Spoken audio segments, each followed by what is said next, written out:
I remember the first time they called me bad luck to my face. It was outside the church, late summer, the heat sitting low and heavy over Red Creek. A woman pulled her boy back when I stepped near the well, her hand quick, like she'd seen a snake in the grass. "Don't stand so close," she said, not even looking at me. "You don't know what follows that girl." The boy stared anyway. He wasn't afraid, not yet, just curious. They always start that way. By winter, he'd be crossing the street when he saw me coming. That's how it worked in Red Creek. Not loud hatred, not the kind you could fight, just a slow, steady turning away. My name is Mabel Carter, and by 1886, I had learned to live inside that distance like it was weather. Something you didn't question, only endured. It came from the accident. That's what they called it. They never said my name with it, but they didn't have to. Everyone remembered. Everyone chose what to believe. My arm never healed right after. Twisted at the elbow, stiff in the mornings. Weaker no matter how many times I tried to force it into work, it wouldn't hold. The scar stretched pale and tight along my skin, catching light in a way that made it impossible to ignore. People said it marked what I'd done. They said it like it made sense, like the body keeps account of a person's sins. At home, things were quieter, but not kinder. Mama spoke to me gently, the way you speak to someone already broken, always watching, always measuring, like one wrong word might tip me into something worse. Papa said less each year. When he did look at me, it was with a kind of distance that hurt more than anger ever could. Like he was trying to reconcile two versions of a daughter and failing at both. And then there was Dolly, my younger sister, the town's pride without ever needing to ask for it. She moved through Red Creek like she belonged to it, like the place had been waiting for her. People smiled when she passed. Men stood a little straighter, women softened their voices. Nothing in her was out of place, nothing in me ever quite fit. That morning the heat had come early, thick as wool and just as suffocating. Flies gathered in the corners of the yard, drawn to anything that stood still too long. Even the trees looked tired. I was behind the house, working through a stack of kindling with one good arm and more patience than strength. I braced each log with my boot, swung the axe carefully, adjusted when my grip slipped. Slow work, but it was mine. The sound carried through the yard, wood splitting, steady and predictable, something I could control. Then came Dolly's laughter, light, bright, practiced without ever seeming so.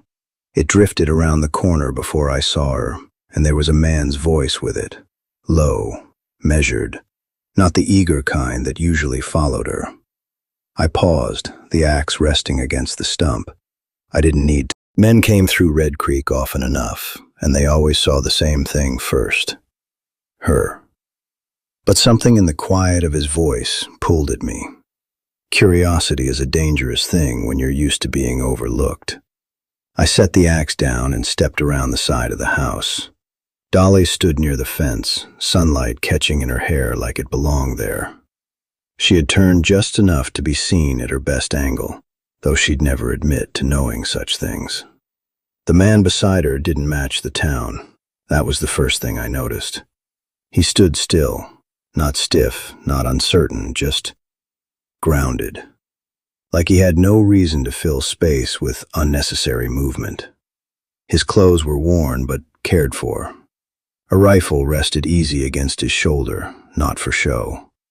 A woodsman, I thought, or something close enough. Dolly was speaking, her voice softening in that way she used when she wanted to be remembered. "You'll find folks here decent," she said, "if you give them reason." He didn't answer, not right away. His gaze shifted, past her, to me. I felt it before I fully understood it, that moment when someone sees you and doesn't turn away. It struck sharper than any insult ever had. I stood there, dust on my hands, sweat clinging to my back, my useless arm hanging at my side like something separate from me, waiting for the usual, the glance, the judgment, the quiet dismissal. It didn't come. He looked at me like I was whole. Dolly followed his gaze and something in the air tightened. "That's my sister," she said too quickly. "Mabel." She didn't say the rest. She didn't need to. In Red Creek, my name carried its own weight. The man gave a single nod. "Ma'am," he said. Simple, respectful, uncomplicated. Something shifted inside me then, small, sharp, and unfamiliar. Hope. I didn't trust it, didn't want it. Because hope, in a place like Red Creek, had a way of turning on you faster than anything else. And from the way Dolly's smile held just a little too tight, I knew she felt it too. I should have gone back to the woodpile. That would have been the sensible thing. Return to the steady rhythm of the axe, to work that asked nothing of me but effort. Let the moment pass the way all others had, quietly, without consequence. Instead, I stayed, not long, not boldly, just long enough to feel the weight of his attention settle in a way I couldn't quite shake. Dolly recovered first, she always did. "Well," she said, her voice bright again, though it rang a touch sharper than before. "You'll be needing a place to stay if you're passing through. We've room enough. Mama won't mind." She didn't look at me when she said it. She didn't have to. Offers like that were never meant for both of us. The man, Cole, I would soon learn, shifted his weight slightly, his gaze still steady but not fixed now, considering. "I manage well enough," he said. His voice was calm, not dismissive, not eager, just certain. Dolly laughed lightly, brushing it aside. "Of course you do. Men like you always say that. Still, Red Creek isn't much for strangers. Best to have someone speak for you." That part was true. In a place this small, belonging wasn't something you claimed. It was something granted, slowly, carefully, and sometimes not at all. Cole's eyes moved again, briefly toward me. "I reckon I'll manage," he said. Something in his tone closed the matter. Dolly's smile held, but I saw it, the flicker underneath. Not anger, not yet. Displeasure. She didn't like being refused, not by anyone. "Suit yourself," she said, smooth as ever. "But don't say I didn't offer." There was a pause then, thin and stretched. I felt it like a wire pulled tight between the three of us. Cole broke it.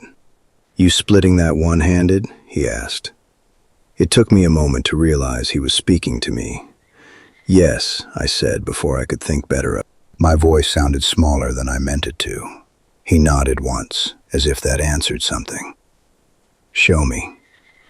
Dolly turned fully then, surprise plain despite her efforts to hide it. "There's no need. It's fine," I said quickly, too quickly. I moved before either of them could stop me, back around the house, heart beating harder than the moment called for. I could feel them behind me, Dolly's hesitation, his quiet step. The axe was where I'd left it, the log still waiting. I set my boot against it, adjusted my grip, and swung. The blade bit clean, but not deep enough. I struck again, shifting my stance, forcing my bad arm to steady what it could barely hold. It split on the third strike. Not clean, but enough. I didn't look at them right away. Didn't want to see the pity. Didn't want to see the confirmation of what everyone already believed. When I finally did, it wasn't pity I found. Cole stepped forward, not close enough to crowd, just near enough to see. "You're compensating too high," he said. I blinked at him. "What?" He gestured, not touching me, just indicating the angle. "You're swinging from the shoulder to make up for the arm. Cost you force. Try lower. Let the weight carry it." No mockery, no softness either, just instruction, like I was capable of improving. No one in Red Creek had ever bothered with that. I hesitated, then set another piece of wood in place, adjusted like he said, swung. The axe sank deeper this time, cleaner. I felt it through the handle, the difference. Something small, sharp, and almost dangerous flickered in my chest again. "Again," he said. So I did. And again. each strike steadier than the last. Behind us, Dolly said nothing. That was how I knew it mattered. By the time I stopped, my hands were rough with splinters and sweat ran down my back in slow lines, but the pile beside me had doubled. I turned, breath uneven. Cole gave a short nod. "That'll do."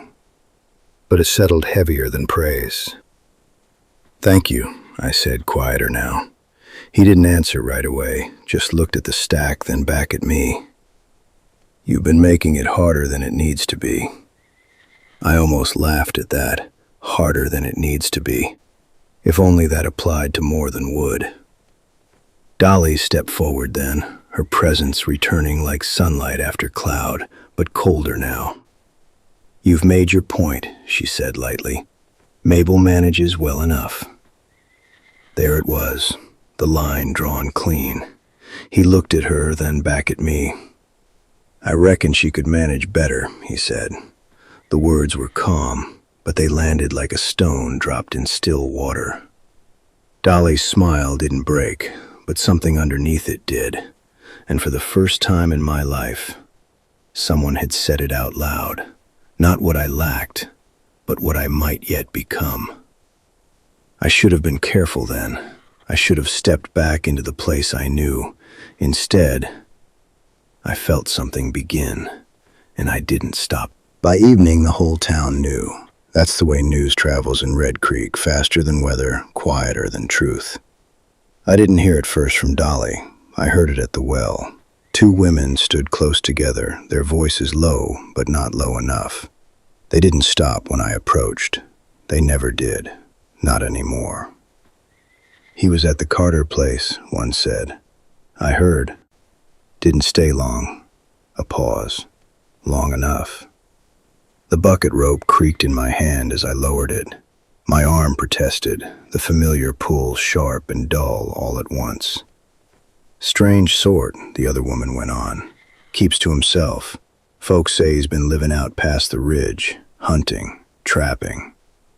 Men like that don't come into town without reason." "No," she said, "they don't." The bucket hit bottom with a hollow thud. I pulled it up slowly, steadying the rope with my good hand. "And Dolly?" the first one asked. A soft breath of something like amusement. "Oh, she tried. That stung more than I expected." "Didn't take?" "No." Another pause, then quieter. "They say he was talking to the other one." Silence stretched, thick and deliberate. I felt it settle on me before the words came. "Mabel." They didn't whisper it, didn't soften it, just let it hang there, like proof of something gone wrong. I set the bucket on the edge of the well, water sloshing over my fingers, and turned without a word. No use staying, no use pretending I didn't understand. By the time I reached home, the air felt heavier than the heat could account for. Dolly stood on the porch, waiting. That, more than anything, told me what kind of evening it would be. She didn't speak right away, just watched me cross the yard, her expression smooth in a way that took effort. "You've made quite an impression," she said finally. I set the bucket down beside the steps. "I didn't mean to." "That's the trouble, isn't it?" she replied, her voice still light but sharpened underneath. "You never mean to." I looked at her then, really looked. There was something new in her face, not just irritation, something closer to humiliation. "He was only helping," I said. "With wood?" she asked, one brow lifting. "Or with something else?" I felt heat rise in my chest, quick and unwelcome. "You're twisting it." "No," she said softly. "I'm seeing it." Her gaze moved over me, not the way the townsfolk looked, not searching for flaws, measuring. "You think I don't notice?" she went on. "The way he looked at you?" I didn't answer, didn't know how, because I had noticed, and that was the problem. Dolly stepped down from the porch, slow, deliberate. "He's not for you, Mabel." The words were quiet, certain, like a fact already decided. Something in me tightened. I didn't say he was. You didn't have to. She stopped a few feet away, close enough that I could see the strain beneath her composure. Men like him, she said, they don't choose girls like you, not unless there's something wrong with them. There it was, not loud, not cruel in the way a stranger might be. Worse, familiar, practiced. I swallowed, forcing my voice steady. Maybe you're wrong. Her expression flickered, just for a second, then it hardened. No, she said, I'm not. We stood there, the space between us filled with everything we weren't saying. Then she turned, climbing the porch steps without another word, leaving me in the yard, alone. The sun dipped lower, casting long shadows across the ground, the kind that stretch and distort, making familiar things look strange. I stayed there longer than I meant to, thinking, not about Dolly, not about the town, about him, about the way he had spoken to me, not carefully, not cautiously, but plainly, like I was something solid, something worth the time. It unsettled me, because it felt possible, and possibility was dangerous, especially for someone like me.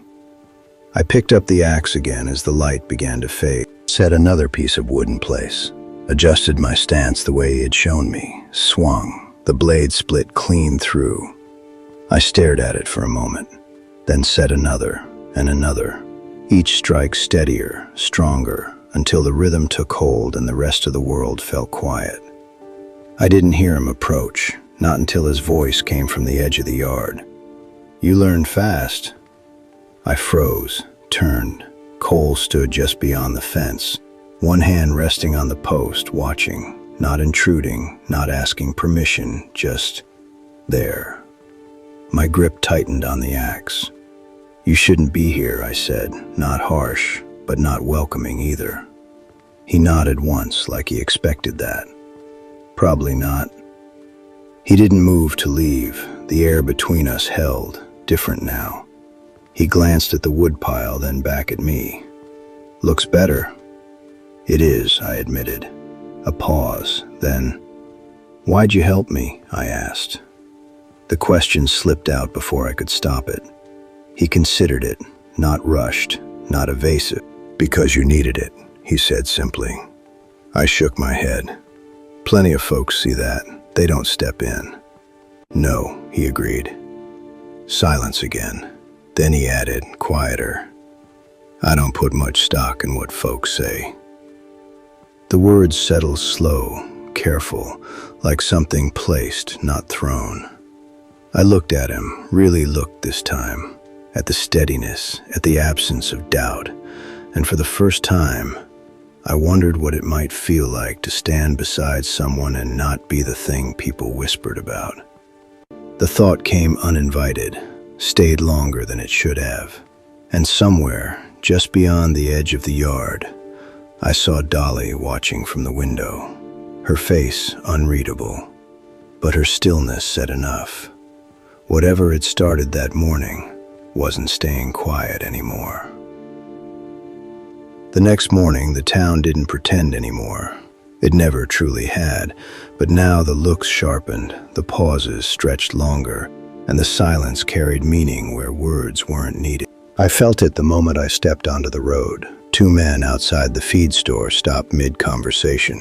One spat into the dust. The other watched me pass like he was waiting for something to prove itself.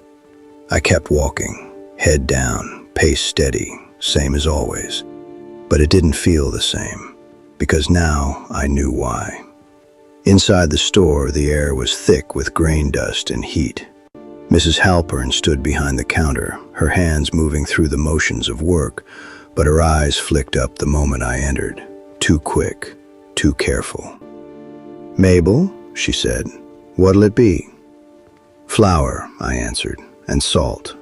She nodded, already reaching for it, but her voice lowered as she leaned closer. You ought to be mindful, she said. I stiffened. Of what? She hesitated. That told me enough. Of how things look, she finished. I let out a quiet breath. Things have always looked the same. Not like this, she said, almost under her breath. Before I could ask more, the door opened behind me. The room shifted. You can feel it when that happens, when attention moves all at once, like a wind changing direction. Cole stepped inside. He didn't pause, didn't take in the room the way a stranger might, just walked straight to the counter like he belonged anywhere he chose to stand. The men outside followed him in moments later, not by accident. I turned slightly, enough to see without making it obvious. Constable Earl Benson came in last. That explained it. He was a broad man, thick through the chest, his badge polished brighter than anything else he owned. He carried himself like Red Creek answered to him, and most days it did. His eyes found Cole first, then me, and something in his expression settled. "Well now," Benson said, voice loud enough for the whole room. "Looks like we've got ourselves company that don't quite understand how things work around here." No one answered.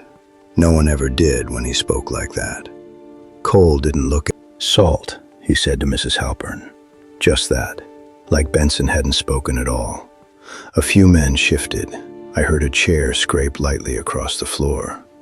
Benson smiled, not kindly. "You deaf or just rude?" he asked. Cole took the small sack from the counter, set down his coins, then turned, slow, measured. His gaze met Benson's without hesitation. "Neither," he said. Simple, but it carried. The room tightened. Benson stepped closer, boots heavy against the wood floor. "I've heard things," he said, "about you. I expect you have. And I've heard more about who you've been keeping company with." His eyes slid toward me. I felt it like a weight. Every person in that room felt it. The old story, the whispers, all of it pulled forward and set between us. "Might want to be careful," Benson went on. "Bad luck has a way of spreading." My hands curled at my sides before I could stop them. There it was, out loud. No more pretending. I waited for it, the shift, the step back, the quiet agreement that always followed. Instead, Cole moved forward, just one step, but it was enough. "I don't take warnings from men who trade and gossip," he said. The words landed clean, sharp. A ripple moved through the room. Benson's smile faded. "That so?" he asked. "That's so." Silence stretched, heavy, uncomfortable, the kind that comes before something breaks. Then Benson laughed, short, humorless. "You'll learn," he said, "or you'll leave." Cole didn't answer, didn't need to. He stepped past him, heading for the door, and for a second, just a second, he stopped beside me, not touching, not looking directly, but close enough that I could hear him. "Don't let them decide it for you," he said, low. Then he was gone. The door shut behind him with a dull thud, and the room exhaled. Benson turned back to the others, already reclaiming the space like nothing had happened. But something happened. I felt it in the way people looked at me now, not just with distance, with something else, unease, because the rules had shifted, and no one knew yet what that would cost. I picked up my flour and salt without another word and stepped outside into the heat. The air felt thicker than before, heavier, like a storm building somewhere just out of sight. And for the first time, I understood something clearly. This wasn't going to stay small. Not the looks, not the whispers, not him. Whatever had begun between us, the town had seen it, and now it wanted an answer. By afternoon, the story had changed. That's how it works when people decide they don't like the shape of something. They bend it until it fits their comfort. By the time I reached the far end of town, I heard it twice. Cole Harper wasn't just a woodsman anymore. He was trouble, dangerous, unpredictable. And I was part of it. I should have stayed home. Should have let the dust settle, let the whispers wear themselves thin the way they usually did. But something in me had shifted, small, stubborn. I didn't want to go back to being quiet about it. So I took the long path past the ridge instead, the one most folks avoided unless they had reason. I told myself I was gathering kindling, that I needed space, that it meant nothing. But I knew better. The air changed as I left Red Creek behind, less crowded, less watched. The heat still clung, but it felt cleaner out there, like it hadn't been breathed and reshaped by other people's thoughts. The trees thickened near the edge of the woods, shadows stretching long across the ground. Insects hummed low and constant. Somewhere deeper in, a bird called once, then went quiet. I moved slower there, careful, not because I was afraid of the woods, but because I wasn't used to being anywhere that didn't already expect something from me. I found him near the creek, kneeling at the water's edge, sleeves rolled, washing something dark from his hands. A deer, I realized a moment later, hung dressed from a low branch nearby. He didn't startle when I stepped closer, just glanced up once, like he'd known I was there already. "You came a ways," he said, not a question. "No one followed," I answered before I could stop myself. His mouth twitched slightly at that. Didn't think they would. I stood there a moment, unsure what to do with my hands, my words, the reason I'd come. "I heard what happened in town," I said finally. "I expect you did. They're saying things. They always are. Simple, unbothered." I frowned. "It's worse now." He rinsed his hands again, slow, deliberate. "That bother you?" "Yes," I said, sharper than I meant, then quieter. "It does." He dried his hands on a cloth, then stood. There was something in the way he moved, economy, purpose, nothing wasted, nothing unsure. "Then you've got a choice to make," he said. I blinked. "What kind?" "The kind where you decide if you care more about what they say," he nodded back toward town, though we couldn't see it, "or what you know." I let that sit. It wasn't simple. Nothing in Red Creek ever was. "They don't just talk," I said. "They act on it." "I know. And Benson, he won't let this go." At that, something in Cole's expression shifted. Not fear, not concern. Recognition. "He's already decided what I am," he said. "And me."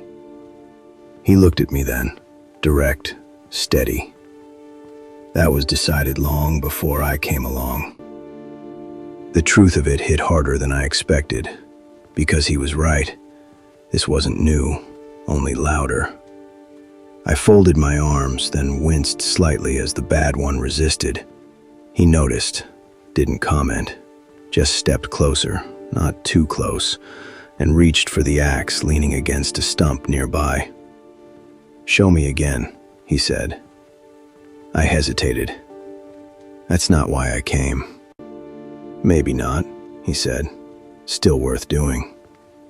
Something in me wanted to argue. Something else didn't. I stepped forward, set a piece of wood in place, adjusted my stance the way I remembered, swung, clean, better than before. He nodded once. "Good."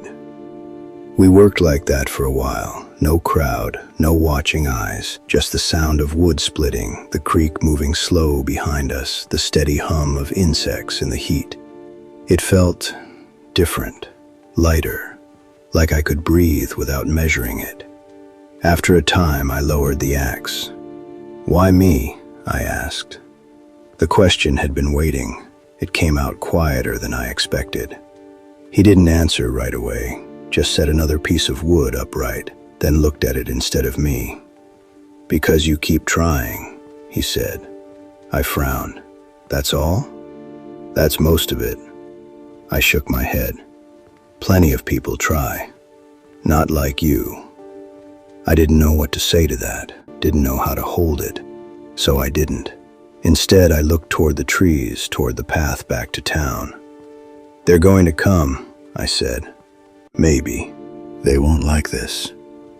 "No." Silence again. Then, "Do you?" he asked. I turned back to him. The question settled heavier than the others. Did I like this? The quiet, the space, the way he spoke to me like I wasn't already decided. "Yes," I said. Honest, simple, dangerous. He nodded once, like that was enough. And maybe it was. But as the light shifted and the shadows stretched longer through the trees, I felt it again. That sense of something building, not just in town, closer. Like the world had taken notice and was waiting to see what we'd do next.